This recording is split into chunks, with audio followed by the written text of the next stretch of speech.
Here's what's next on the Nice Guys on Business. Money is just the means for exchanging your service. Aren't you providing service? They say yes.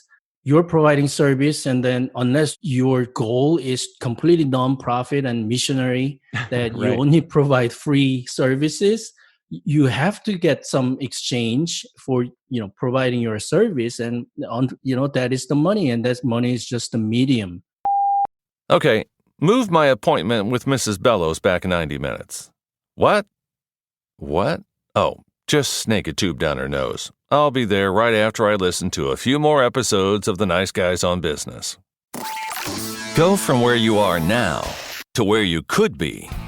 Get expert tips to grow your business, to be more productive and more efficient, whether you're trying to build influence, grow your community, or make it rain. Best-selling author of Nice Guys Finish First, Doug Sandler, can lead the way. The Nice Guys on Business is produced by Turnkey Podcast Productions. Now, here's your host, Doug Sandler. So Nice Guy community, get this. Dr. TJ An, he is a first-generation Korean immigrant who came to America alone when he was only 19 without any connections or the ability to speak English at all. Imagine some of the adversity that we've all had to overcome. Now imagine the adversity times 12, not being able to speak the English language. Determined to live the American dream, Dr. An spent the next 30 years honing his medical and business skills. Dr. An is a pure-bred entrepreneur, and we're going to get a little bit deeper dive into that today. He's involved in other sectors, including real estate investing, business coaching, private practice consulting, and marketing, all with one vision in mind: to help physicians build profitable private practices without the hassle of insurance networks. Now listen, if you're in our community and you're a private practice physician, definitely listen very carefully to what TJ is going to talk about today. If you're not a private practice physician, we're going to talk to you about the diversification aspect of actually building your business through all of these different modalities. So TJ, Dr. An, welcome to the Nice Guys on Business podcast. Oh, thank you, Doug. Thank you so much for inviting me to this beautiful podcast.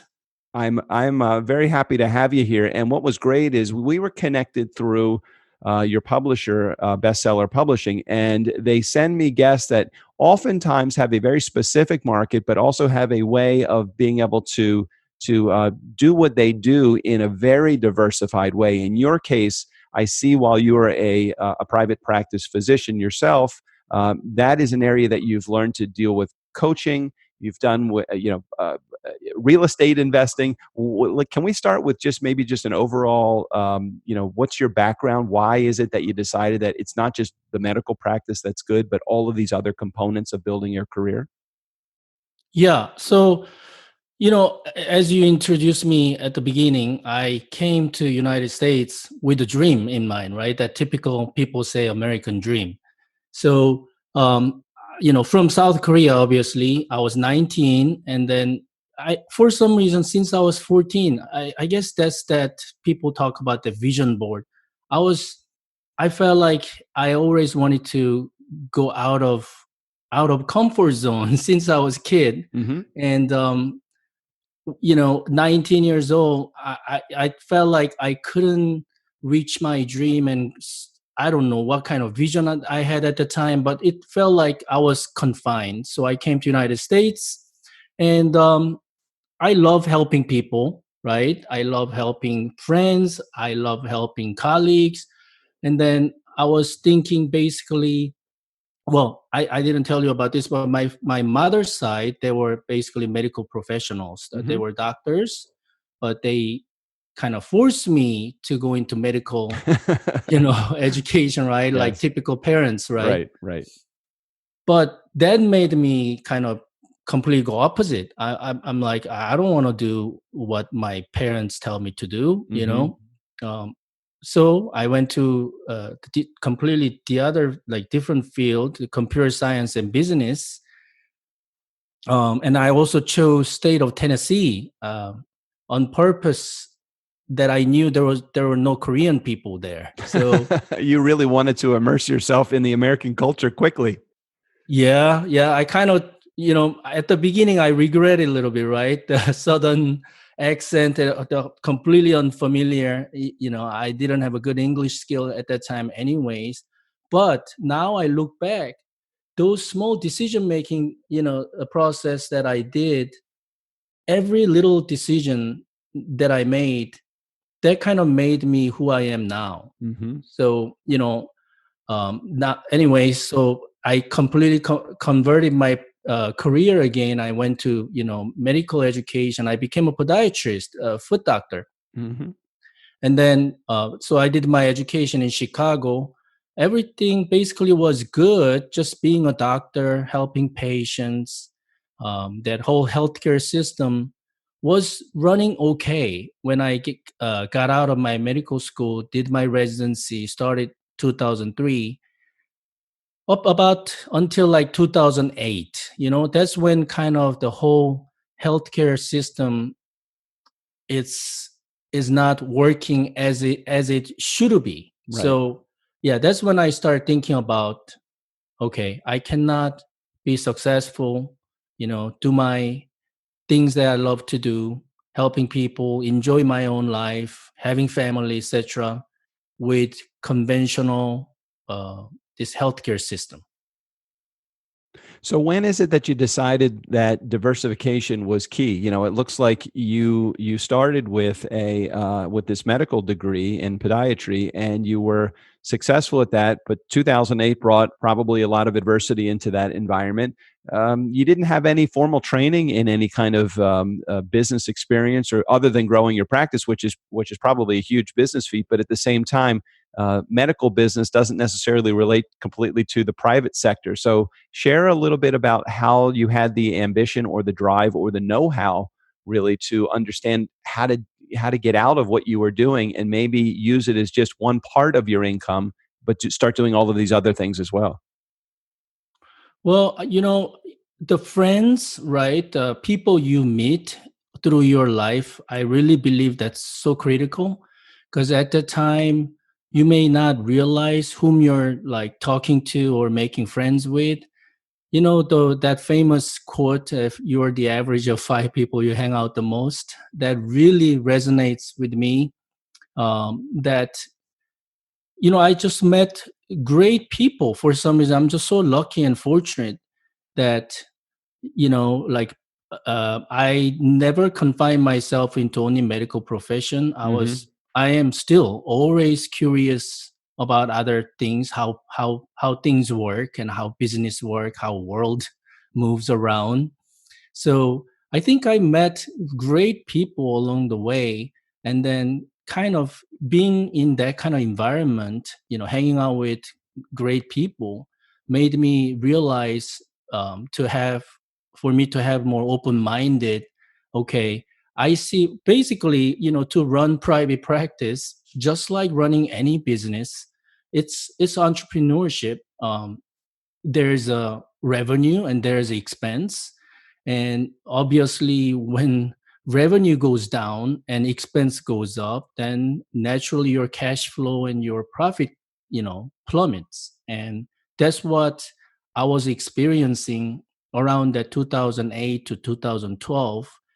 Most private practice owners, most doctors in general, they'll understand exactly what I'm talking about. The Mm-hmm. healthcare insurance reimbursement cut is almost 50% to 70% on some procedure, some medical procedures that we perform. So let's say, just imagine easily number, if I throw a number, Mm-hmm. let's say bunion procedure, bunion surgical procedure I perform used to be around $2,000, which is fair. $2,000. I mean, you do different kind of procedure to help patients' bunion problem. Mm-hmm. Now, for example, overall average Medicare, for example, pays around $500. If you perform this typical bunion surgical procedure at the hospital, you only get paid $500. And because of value-based healthcare system now, what they call, um, doctors cannot bill anything around related to that procedure for 90 days. Mm-hmm. So imagine doctors perform bone surgery for $500, and you cannot even get paid any further related to that procedure for next 90 days from insurance company. I mean, if you're a business owner, entrepreneur, Thinking about just pure number sense, it just doesn't make sense. Nobody can survive like that. So TJ, so take me to the next level. So at some point you realize this is crazy. This is not something that I think that I want to participate in, because I'm either not making much money or I'm losing money on a procedure based upon how I'm doing it right now. So what gave you the business acumen, or what gave you the skill set to be able to go back to those same doctors that are performing these procedures and say, hey, I have a better way? Because really, your experience now lends you to be an expert in somebody that coaches these practices through how to build a better business. So where does it start? How do you understand how to build a better business when this is all that insurance is going to be reimbursing you for these procedures? Yeah, great. So, I've taught and helped many other colleagues, right? Past 2, 3 years. And then obviously it starts with the mindset, but I know entrepreneurs and business owners in general, they hate hearing about mindset, because mindset, oh, that's woo-woo stuff. I don't believe in mindset. But however, that is the most important thing. Doctors, especially when they get education in a medical school, they don't learn about how to run business. They didn't have to. I didn't have to, right? You just learn how to diagnose and how to treat and how to help patients. And the payment side, the billing side, it was usually taken care of by a insurance company or billing company, Right. right? But now that relying on insurance companies is not going to make their private practice survive through this whole turmoil of healthcare system. So they need to now learn that business side. And to me, it got to start with the mindset. They have to convert their mindset shift that they cannot just simply rely on insurance plan. That's the number one step. So I'm looking at just some of the reviews for the book, and you've got many, many 5-star reviews from the book. The book is called Opt Out, and Nice Guy Community will make sure we put a link in the show notes for it. But it's just interesting as I'm reading through some of the description. This is Dr. On's playbook for success in the modern era of private practice, covering mindset strategies, productivity tips, social media tactics, niche development, influence, and much more. If you take out the word private practice, it could actually be apply really pretty much to any business that's out there. Productivity, social media, niche development, influence, and much more. And I've hammered this into our Nice Guy Community brain for the last 5 years of having this show. It really is all about understanding what you have your hands on, understanding how to market your business. It's not just about delivering the best widget that you have. Yes, we all know you have the best widget that's out there. Nice Guy Community, if you own a business and you're passionate about it, it's great, but it's not good to be the world's best kept secret. So understanding that there are certain strategies to building your business, and it does involve changing your mindset, understanding it's not just about the product that you have, it's how you deliver the product, productivity, social media, niche development, influence, and much more. Where would you find that you get your greatest resistance, TJ? Where do you get your greatest resistance from the physicians that actually hire you? So these are people that are paying you money, yet I know, just like many of my coaching clients, I still get a lot of resistance out there. So where is the biggest resistance that you get from physicians that you are coaching? Yeah, doctors that I help, the biggest resistance is the first thing, the first and foremost, they don't want to talk about money. They don't want to talk about money with patients. Yeah, I completely understand that. I think that money sometimes gets to be a 4-letter word for many people that are out there. And how do you help them understand that it really is? You have to take a full scope view of this. It's not just about the healthcare delivery that you have. It is about understanding the business. They're coming to you, and they are open to understanding they don't know everything. But why is it that you think that they're so resistant to that money part? Well, I think it's just that picture, right? Big picture of being a doctor, doctor figure, right? Posture with a gown, we're dealing with health, we're healing patients. some doctors get offended, like, how dare TJ you talk about, expecting me to talk about money with the patients. It's again mindset issue to me. That's the biggest objection. So I have to convert their thinking. Hey, Right. money is that's just a means for exchanging your service. Aren't you providing service? They say yes. Well, you're providing service, and then unless your goal is completely non-profit and missionary, that you Right. only provide free services, you have to get some exchange for providing your service, and that is the money, and that money is just a medium. What's wrong with talking about money with your patients? To my own practice, I converted to hybrid concierge model.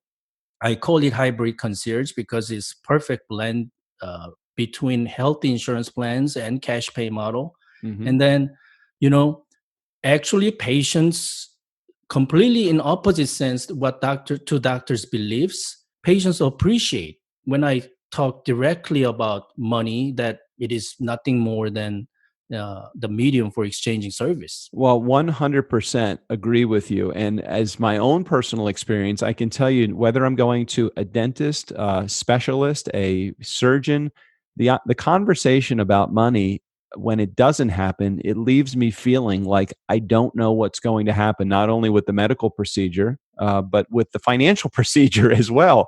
And so for me, I always appreciate, and I'll use a dentist as my example here, because I think that they, very similar to surgeons and subspecialists, they don't really have a great handle on where we want to go with the money. So I'll sit down with my dentist and they'll talk about doing this procedure, and in my mind I'm thinking the entire time, well, how much is this going to cost me? And the Yeah. challenge is that if you don't have that conversation with the doctor, now you've put your patient in a position of they're not really they don't really understand, and not understanding is not good from a marketing perspective for your practice. When your market doesn't know something, they struggle with that. The other thing I find interesting is it's oftentimes it's not just the physician that needs to change how they're thinking. It's the entire practice needs to move to this. It can't be that the doctor is discussing pricing and nobody else in the entire practice is aware or comfortable talking about it. So can you maybe share a little bit of the philosophy on not just converting the doctor's mindset, but the other people in the office too? Do you feel the same way? Oh yeah, for sure, for sure. The whole theme or the vibe of private practice needs to convert. It's not difficult, but most doctors, especially who are based on insurance plan base, even their administrative staff or front staff, I have to admit this. Most doctors will agree with it. Even the other staff member, they're not most of them, they're not happy, Right, because right, majority of their time during the day, they have to deal with the insurance companies. They have to almost like appeal to insurance companies about the payment outstanding from insurance companies. Consistent continuous struggle between the medical practices and insurance companies. I mean, it just drags that whole productivity down, and the whole environment is not that happy uplifted model. But once you change that model, you're absolutely right that actually naturally changes. Once they start focusing on patients, how can we deliver the best experience to our patients? Training is definitely necessary, but it comes very naturally because most of us humans, we like to help other people. yeah, um, some media, right? When you watch news and you see all those accidents and murders and all that, but I really believe people in general, we like to help people. Now if you provide this type of model based on more patient focused direct pay model, and you create that whole environment with your staff member, the whole thing definitely help, and patients feel different being in a unique environment. That really all we are focusing is how can we deliver the VIP experience to our patients. So that's the, I think, key. You nailed that, the most important point. That whole theme and environment of practice is very important. to be successful. So TJ, what do you think as we start to wrap up our interview? What do you think is the future of the private practice? Is it going to be change or die? Because I think the issue is that the medical environment and the way that healthcare reimbursement works right now, many of those private practices are going to go out of business just based upon malpractice insurance cost, expenses, the less income, more expenses. One of those expenses, the largest probably is malpractice insurance. So how is it that, what do you see as the future for the private practice right now? Right. So, not only that, the healthcare insurance itself, but hospitals and big institutions, they're basically kind of creating networks, right? They'll, good words, but in a bad words, they're engulfing small businesses, small private practice owners into or under their network. Um, Otherwise, private practice owners will not have enough volume, enough patients, because all these patients under big, insurance network plans, they're going to basically be sent to specialists and primary care doctor through those networks. So naturally, specialists, they're so scared and fearful. Okay, if what am I going to do if I'm not, going myself into those under network, I'm going to lose all these patients, Right. Which are happening, which really is happening every day. I hear my colleagues closing, or my colleagues decide to be employed by a big hospital as a salaried physician. But I really see this when things look this bad. I really think that's also at the same time golden opportunity for the private practice owners, if they can transform, if they can implement some of the points that I'm preaching and start implementing into their practice. They might see that light at the end of the tunnel, that hey, plastic surgery world, they're multi-billion dollar industry, the cosmetic dentistry. I'm not talking all private practice owners to convert to cosmetic surgery, but what I'm saying is that if they can adapt, some of these principles, basically, I think these are foundation principles that never change, right? For thousands of years. Yeah. You provide best service, you do best, the marketing in that given time, and then you deliver the results, create that social reputation and social proof around it. Like Dr. Robert Cialdini's book, Influencing. I mean, I love that book. That was like whole motif of also for this coaching consulting model and hybrid concierge model. So I see at the same time, we're at the risk, and I call it sinking ship. Most doctors are private practice owner. They're on sinking ship if they rely on this healthcare system, but you can get out of it. I think there's a big golden opportunity, new golden era of small business private practice owners to thrive. Excellent. Well, TJ, I really appreciate you sharing your message. And again, Nice Guy Community, if you want to get a hold of the book, we'll make sure we put a link in the show notes for it as well. Also, one final question for you, TJ. There is, you also have a program called the Profit Alchemy Program. Is that for businesses or for private practices that are looking to make this change, or is this just a general information about some of your programs that you offer? Oh, so the Profit Alchemy System, it's a real deal. This is my flagship program. Basically, any private practice owners who want to learn, what I'm basically applying to my own practice and my colleagues, through different concept, disruptive marketing strategy, how to utilize social media. And when they come to your door as a patient, then how are you going to communicate? How are you going to develop that environment and whole staff team, like you mentioned earlier? So this is the flagship coaching program, 12 weeks. We meet every week. I show up every week. We do coaching call, Q&A call, online course, you name it. The whole idea is to have doctors not only just learn the theories and strategies, but actually provide them with real world tactics and, just basically everything on silver plate, that how I developed, through trials and errors. But now there's a system here. I help them with the marketing and basically communication skills, which is persuasion.